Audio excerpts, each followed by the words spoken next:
Okay, this week I'm going to do Russia, and then chapter 6, I'm going to talk about some of my own slide packets. Again, I've put the publisher supplied PowerPoints up also just to flesh out the reading from the text. Remember, there next week will be exam 2, which will be just over chapters 5 and 6. So that'll be probably a combination. This is the first time I've taught this class fully 100% online, so I'm kind of experimenting a little bit. I might do I'm not sure yet, obviously. I might do a 2-part exam. I usually have an objective part and an essay part, so I might do that again. We'll see. If I do, then I'll be sort of a 2-part exam. You'll have open book, open note essays probably. And then an objective part, or I got to tinker with the website, but I'll let you know as soon as I know via email. All right, so real quickly on Russia and the Russian Federation. And so on here on slide 2, a couple of things here. One is the population estimate is 141 million. Those are Russian stats. I will say, when I taught this class a couple of years ago, the population was 142 point something million. So there has been a million or so lost population. Now, some of that might be through, they haven't lost that many people in the war, I don't think, not 1.5 million. Obviously, there's emigrations out. But they have lost some population. You can see the underneath that, it says 65.5 million males, about 75.3 million females, give or take. Science still says that you have to have a man and a woman to have a baby for the most part. So when you see inequality like that in terms of numbers, you think declining, so-called negative birth rate, and then you have a cratering or collapsing population. So Russia's got some major problems, which are being replicated around, especially the Western world. Basically, the Northern Hemisphere is not having babies, and the Southern Hemisphere countries are having babies. That's a very broad statement. So you will see, especially y'all, the younger ones, or people like me, I'll be probably well beyond this mortal plane when the true impact of these declining birth rates, because they're basically not reversible, at least at this point, not in the short run. So you'll see migrations, mass migrations, you'll see less workforce to exploit resources, and those kinds of things. I know there's a certain segment of some populations that have said that too many people are a problem. Nothing like too few people, and we're about to run that experiment here in the next few decades. So Russia's always had a low life expectancy too. Some of that is there's a higher than average smoking rate, a higher than average alcohol use rate and alcoholism rate. A lot of the countries up in the north, so the isolation and the cold, and that's kind of replicates around other cultures as well, but lower than say ours. Ours is, women are, I think, in the late 70s, early 80s, or high 70s, low 80s rather, not decades. And males are high 70s ish. And then Russian males, you're getting down into the 60s. Very low life expectancy, relatively speaking. Higher than, ancient times by a fair stretch, but lower than the modern most modern countries. One of the other difficulties is its sheer size. So the map here you see compared to North America, here's Russia. It covers 11 time zones. So one of the problems governing Russia has always been, so for example, you see Vladivostok on the far eastern side of the Russian map there. That's their far Pacific outpost. You're calling on close of business, if you will, on Monday, and it's already Tuesday in Vladivostok, or something happens. So that's always been a challenge. Obviously, modern technology, satellite phones, and all of that sort of stuff. But Russia's had a history of a hard time of governing fully the entire province. I mean, the Soviets made a pretty good run of it because they're brutal and ruthless and willing to do whatever it takes. But Russia's been hard to govern for a while. The sheer size of it. It's the terms of its location. The authors, and there's one of the debates, I guess you could say, in terms of political geography, is where does Europe begin and where does Asia begin, or what's the border between Europe and Asia? We'll do that. Some people just take the political border. Here's Russia, that's Europe, and politically speaking, that is no doubt true. Some people use the Ural Mountains as the sort of dividing line, and so the authors go with the political border. I won't ask you that on a test, where's the border of European continent versus the Asian continent, but that's sort of two schools of thought. There's probably some more nuanced versions than that, but the Ural Mountains are a good geographical dividing line, and the border is a good political dividing line. And that's why Russia gets its own chapter, because it's a little bit European, it's a little bit Asian, it's 100% Russian. A fascinating history of Russia, reading about Peter the Great and how he's trying to sort of Europeanize Russia by building St. Petersburg, and so does Catherine the Great in the 1700s, trying to adopt Enlightenment principles, writing with Voltaire and others, trying to sort of drag Russia into the 18th century, experimenting a little bit with democracy and compulsory universal education, those kinds of things. Having a really interesting time of it. There's a really good biography of Catherine the Great written by, his last name is Massie, Massie.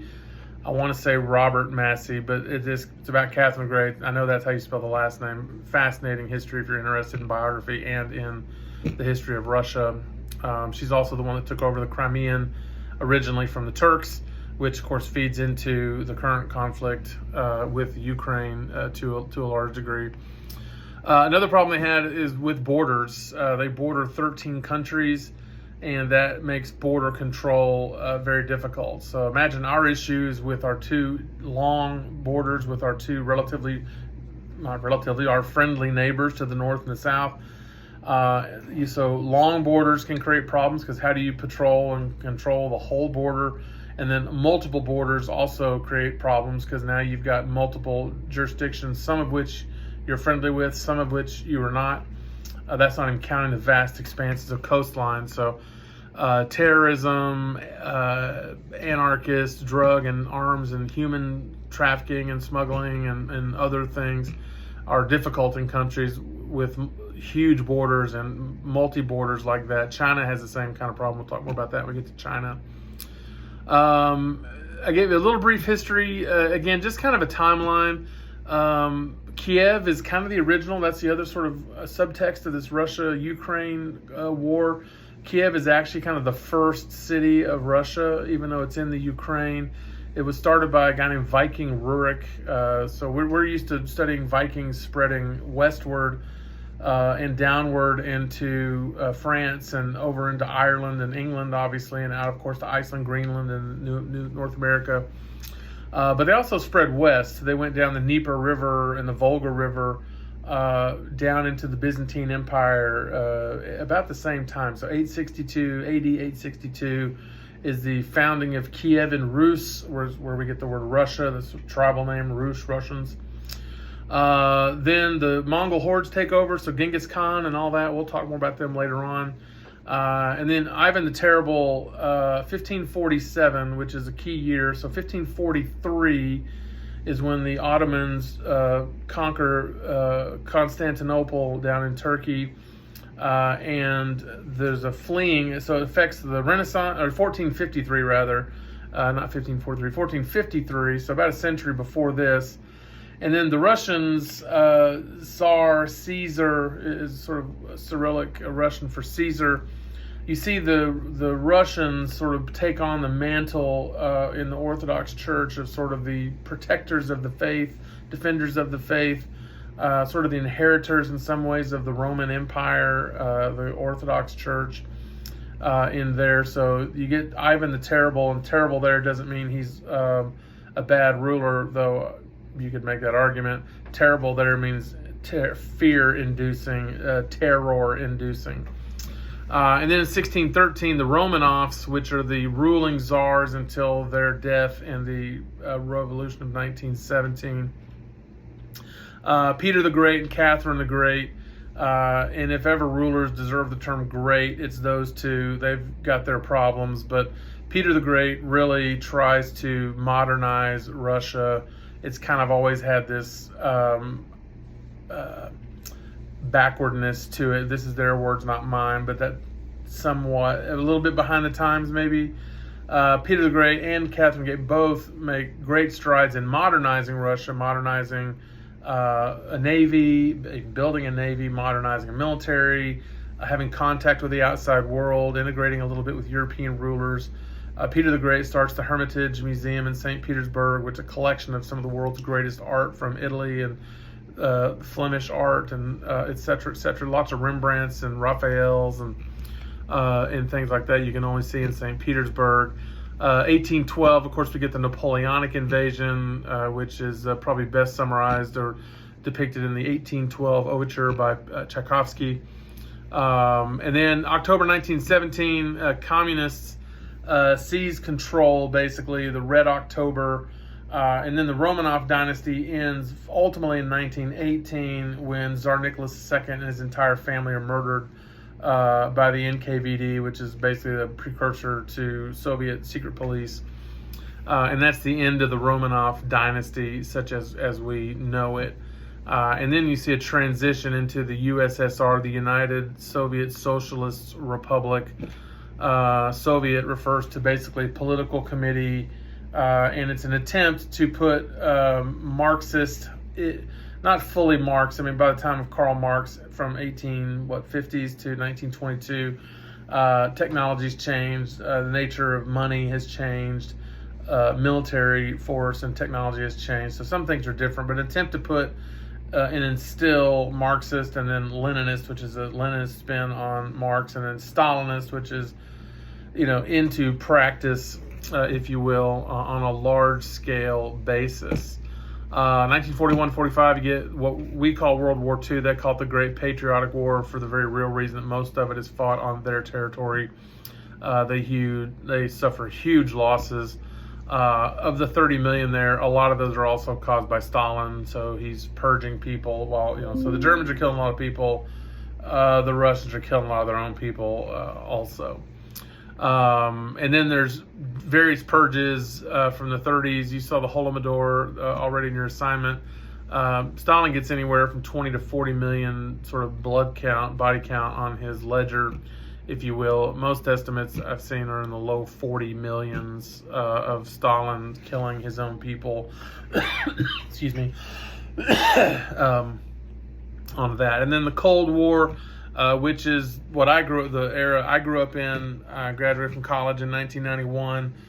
That's just what it sounds like. Russia becomes our enemy. The Soviet Union becomes our enemy. There's some hot wars, Korea, Vietnam, which we'll talk about when we get to Southeast Asia and East Asia. But they're smaller battles in a larger war. Cold War just reflects the idea that we never, of course, went directly into combat with Russian troops. No exchange of nuclear weapons and all the kinds of things that we were afraid of. In 91, it's formally resolved, and then Putin comes on the scene in the year 2000, initially elected as Prime Minister of Russia, and then, of course, as we know, he's really never left the scene or the stage since then, and we're 25 years hence. So I would probably refer to Putin as, I don't know if he's a dictator per se, an autocrat for sure, right? Strongman rule. He doesn't have control over necessarily every single aspect of his government, so I don't think he's a totalitarian dictator like Stalin or Hitler were in that sense. But he's been around for 25 years, and 25 years is a long time for anyone to be in charge, as we can see.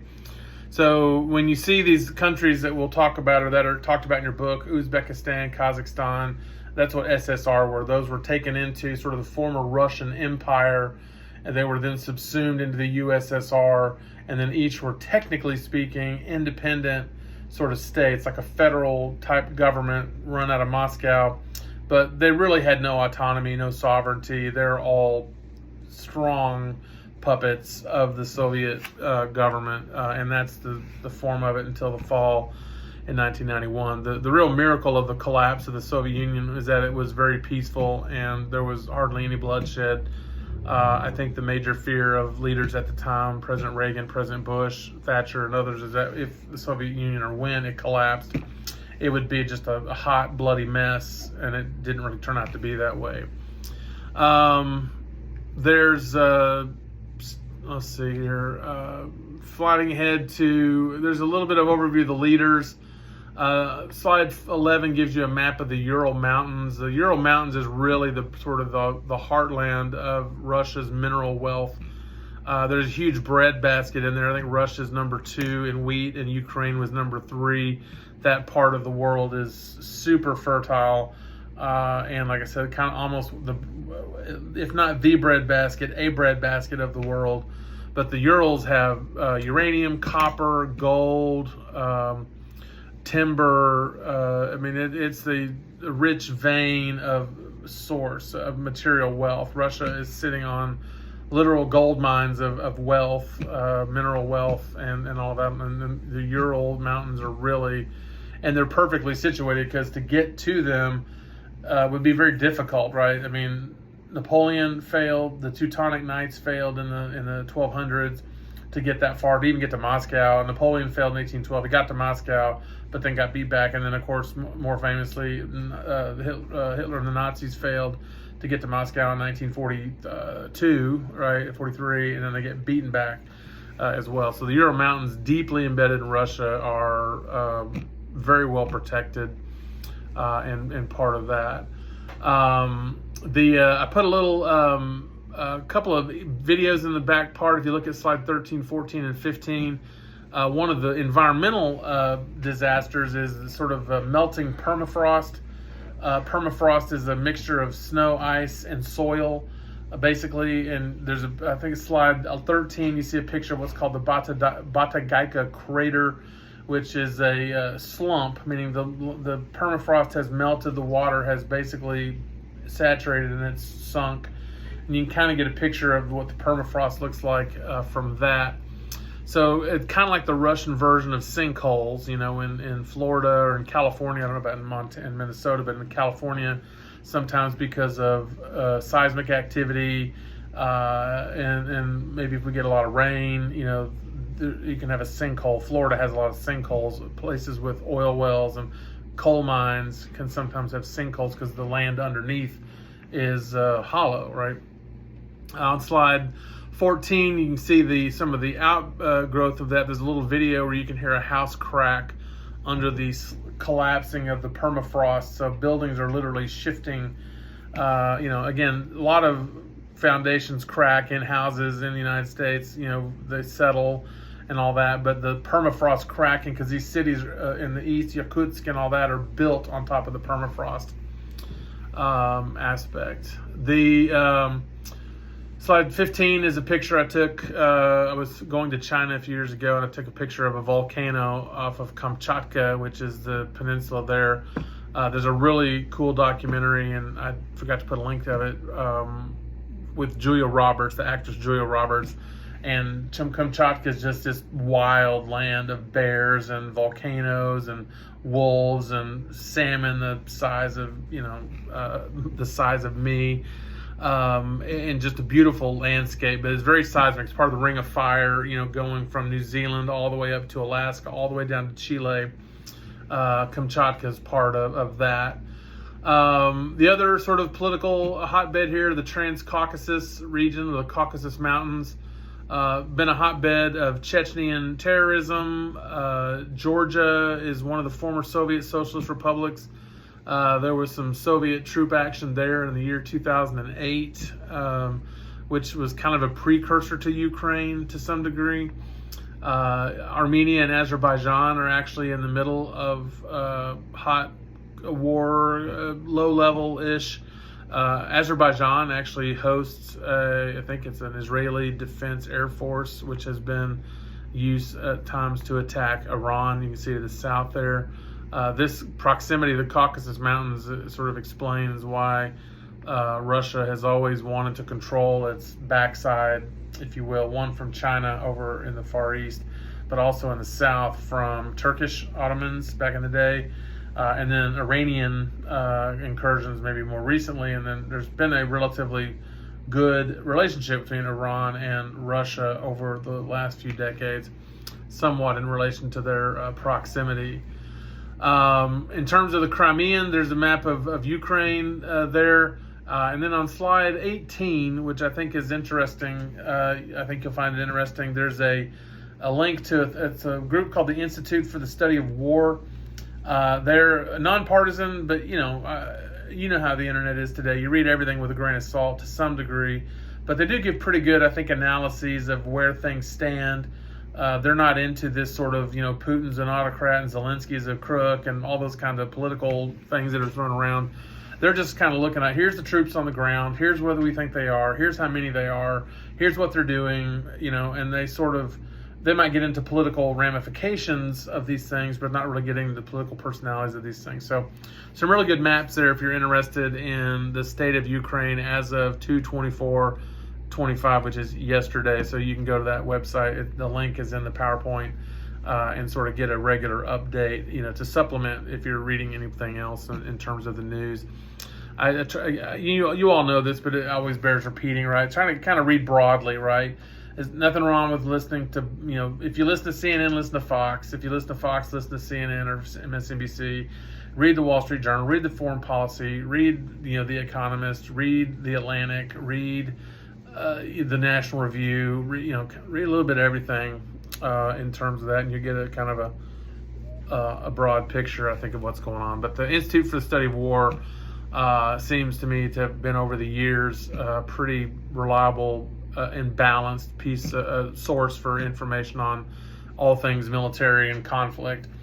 There's a group called Stratfor, STRATFOR, which also does some strategic briefings.